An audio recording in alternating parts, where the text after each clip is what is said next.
The next step is to formulate explicit research questions and or hypotheses. Again, it makes sense to distinguish between quantitative studies where hypotheses and closed-ended research questions are the norm, and qualitative studies where open-ended research questions are the norm. Hypotheses are specific expectations regarding the outcomes and how they are influenced by specific predictors, so causes and effects. They are never formulated in question form, always statements, because they are predictions. I think this will happen. Usually they mention two or more specific constructs, therefore it's important to be straight about the concepts, the constructs and the associated concepts that you're using. So two or more of these are mentioned in the hypothesis explicitly, and you specify how you think they are related, ideally based on some foundation, theoretical formulation, evidence, or both from previous literature, or if it's very well argued, your own plausibility statements about the relationship. An example would be hypothesis 1: the more often an individual engages in virtual violent behavior, the more aggressively will that individual react to a provocation. So it's a clear-cut expectation of what will happen in a certain circumstance. In contrast, research questions are specific questions, so these are the closed-ended research questions, right? They are specific questions regarding outcomes and how they are influenced by specific predictors. They are always put in question form, never as statements. That's why they are research questions.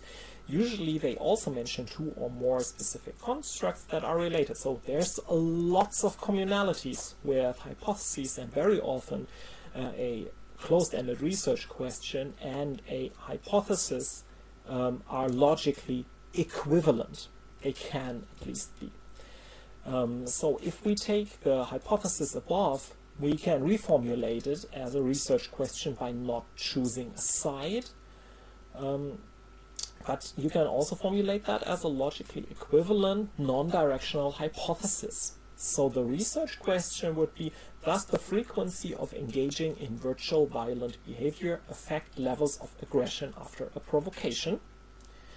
And the undirectional hypothesis would say the frequency of engaging in virtual violent behaviors affects levels of aggression after a provocation.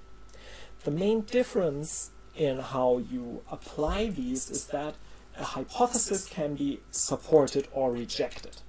All right, you have a clear-cut decision. Is it supported or is it rejected?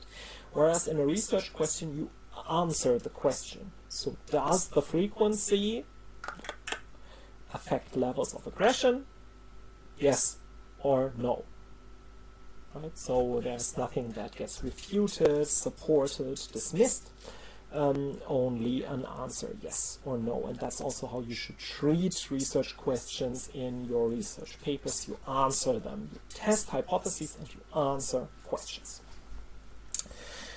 Which makes sense, but you should take care to not overthink and then in the end test questions and answer hypotheses. That is linguistically just not the right thing. And in qualitative studies, we have these more open-ended research questions, typically that allow for what qualitative studies are good at: exploration of concepts, of patterns, and experiences. For instance, which linguistic tools are used in right-wing populist rhetoric to dehumanize migrants? And how do unemployed and employed people construct their self, and how do they create their self-esteem? Right? There is a lot of freedom in how you want to approach these research questions, and that's exactly the thing. It fits the flexible approach to research methodology in qualitative studies, that you can go after the data in what kinds of dehumanization you consider. Maybe you find a new way of dehumanizing migrants that hasn't been published about as of yet, or you haven't read about it at least. And which linguistic tools these specifically are, we shall see, right? That is up to a bottom-up process based on the data. Okay, so I compiled a few examples of the different kinds of research questions and hypotheses. Open-ended research questions that are very explorative. For instance, what factors influence the likelihood to exercise excessive computer game playing? So this mentions an explicit dependent variable and the phenomenon we want to explore, but it doesn't mention the specific independent variable. But there could be multiple, so we might check a few different possible explanations. In contrast, the closed-ended research question is very targeted. How does trait sensation seeking affect the likelihood of engaging in excessive computer game playing? Right? So both the dependent and the independent variables are clearly specified. Directional hypotheses like greater trait sensation seeking leads to higher likelihood of engaging in excessive computer game playing. Here we specify in which direction the effect goes. We can also hypothesize about the relative strength of a relationship. Trait sensation seeking increases the likelihood of engaging in excessive computer playing more than the likelihood of engaging in excessive TV viewing. So there we don't just investigate whether there's a relation between these two, but if it's stronger than a relationship between two other variables. Or we even could have hypotheses about the absolute strength of something. For each 1 point increase in trait sensation seeking, the likelihood of engaging in computer game playing increases by 5 percentage points. But this is usually a level of precision that researchers shy away from using because it's very likely to turn out to be wrong. If it's not 5 but 6%, if it's not 5 but 3%, it's wrong already. But in principle that could be done. And you can also sometimes find oppositional hypotheses or competing hypotheses which you might find as a good way of summarizing a puzzling research landscape where some studies fit hypothesis 1, finding that greater trait sensation seeking leads to a higher likelihood of engaging in excessive computer game playing, and other studies suggest that hypothesis 2 is correct, which is the opposite. Greater trait sensation seeking leads to a lower likelihood of engaging in excessive computer game playing. So here we have two clearly irreconcilable hypotheses and put them to the test. However, in such a situation, formulating a research question may be a good alternative. Okay, the next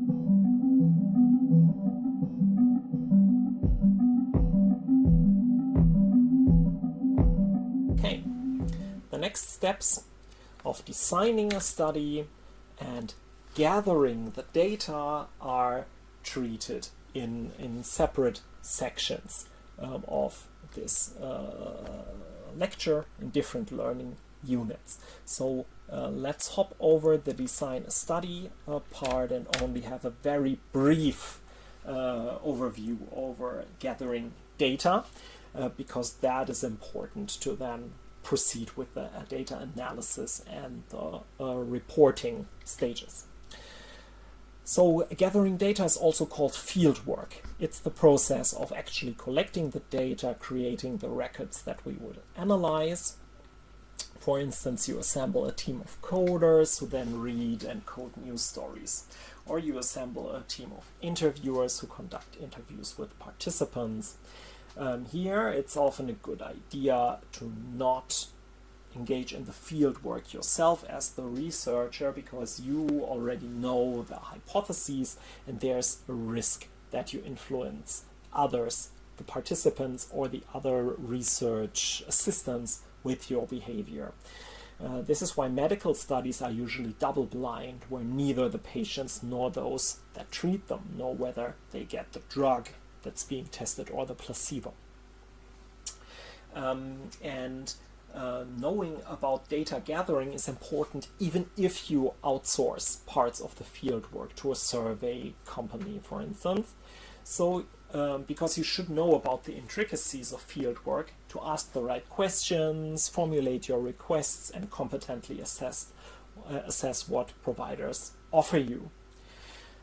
And of course, know the data quality and know about the weaknesses and strength when you write about it and analyze the data and so on. The result of the fieldwork very much depends on the kind of study, where qualitative studies usually result in annotated texts, transcripts, field notes that you can sort by the categories they were coded in. Here we have a high potential for context sensitivity, but limits on the comparability between cases. In contrast, the quantitative studies impose a strict grid on your data. This results in this spreadsheet-like structure you're probably used to, in which observations are recorded numerically. The columns are typically the variables and the rows are the cases. And since there's one observation per variable and case, the total number of entries is the number of columns times the number of rows. This format enhances the comparability across cases, but limits the possibilities to consider the context of the case. So, if you want to learn more about that, have a look at the measurements unit, the data analysis unit, and the various example units on different data collection methods. Okay, then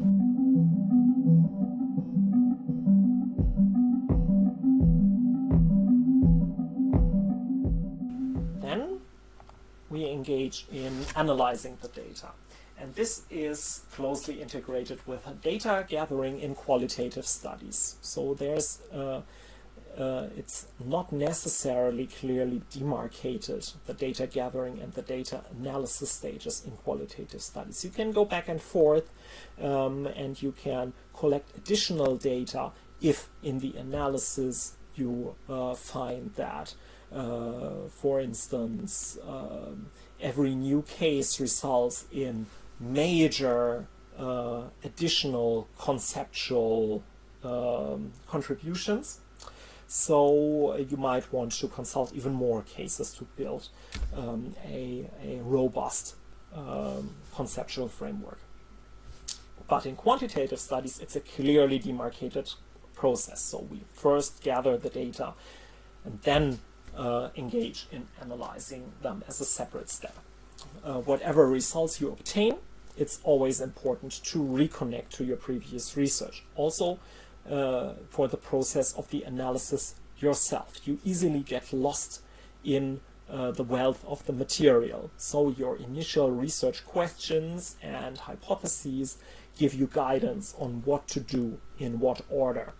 And if you feel the research question doesn't provide enough guidance, it's probably a good idea to define sub-questions that are even more specific, giving you a clearer guide. And you can later assess whether you want to include that in your report or just use it as a tool for your analysis and then rather treat the research question, the initial one, as a whole.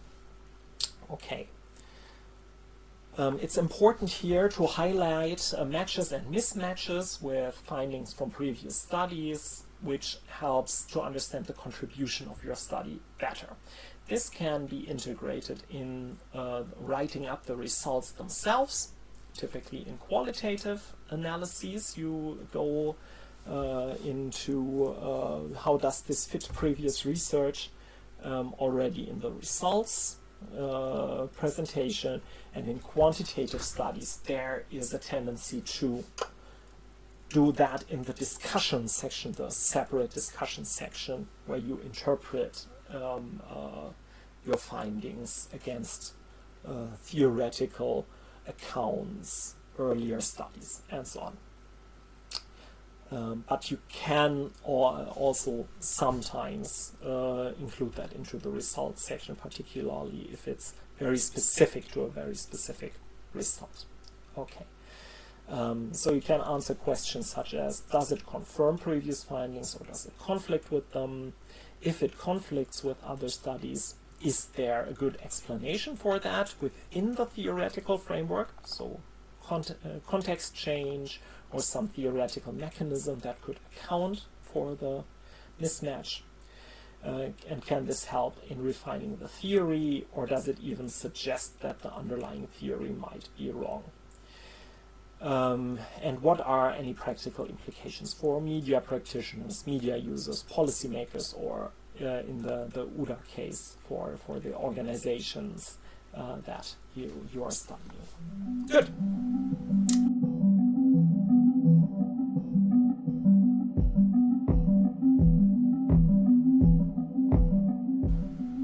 And final step in most research projects is to let the scientific community know what the outcome of the study actually was. The exact contribution differs between the different design types and study types. So do you suggest any new or previously overlooked aspects of a phenomenon? Does it offer improvements in terms of measurement or the underlying dimensions of constructs? Does it contribute to establishing causality, or does it provide evidence on real-world relevance of mechanisms? For instance, right? There's many more. We already talked about some of them in the idea stage and formulate the research problem stage. You can also think back to the little meme of the sociology paper genres. Okay, but it doesn't really matter what the exact contribution may be. Publication is almost always a vital step in the scientific process, and it's not only for you as an individual researcher and your personal career, but it's for the entire scientific enterprise. You probably have heard the phrase, I only can see so far because I stand on the shoulders of giants, right? Or on the shoulder of a giant. This is supposed to mean, like, I benefit from cumulative evidence from previous research. This is only possible because the giants of the past cared to write down and publish their insights, and we can now benefit from them in various ways. Probably it's uncountable how many great insights that humankind has gained have been lost because nobody cared to write them down, or nobody had the possibility to write them down. Importantly, and publications of today hopefully inform future generations of scientists. Importantly, even if the conclusions in today's publications turn out to be false eventually, they are still informative and part of the process of scientific progress. Good. So that's important to keep in mind.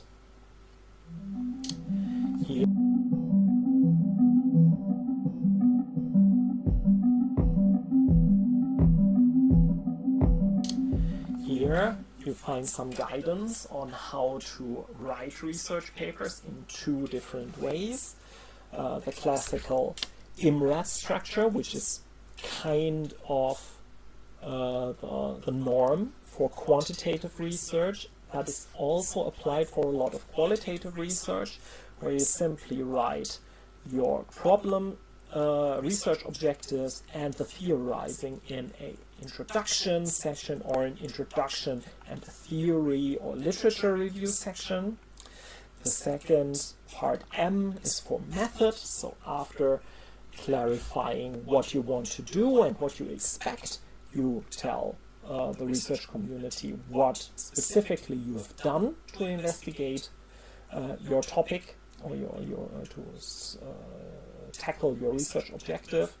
Then R is for results, so you report your results in a separate section that is thin on interpretation, so it's often quite boring how these are written, because it's just about the substance of what the different results to the different hypotheses and research questions have been. And finally a D for the discussion. This can also be a discussion and afterwards a conclusion or just a conclusion. This is a very multifaceted part that provides a summary of the most significant findings, their interpretation, relates them to previous research, theory, your research problem, and also probes the robustness of your own study by being self-critical on possible limitations and the need for additional research and what specifically other researchers should examine as a follow-up to your study. Okay, this is a relatively fixed structure, but you can fit lots of different kinds of content into that structure, and the benefit of the IMRED structure is mostly for the reader. Because all the readers know this structure and what purpose it serves, it's easy to navigate the contents and know which kinds of arguments you are likely to find in which sections. So it assists the readers very much, and it's often worth the additional effort to squeeze your thoughts into this structure, even if it's probably not the structure you would have come up with if you could have decided just for yourself. But also for writing, IMRED is quite nice because it gives you closure on how to structure things, and then you have to only think about the microstructure of your argument and not so much about the macrostructure of how this paper could look like.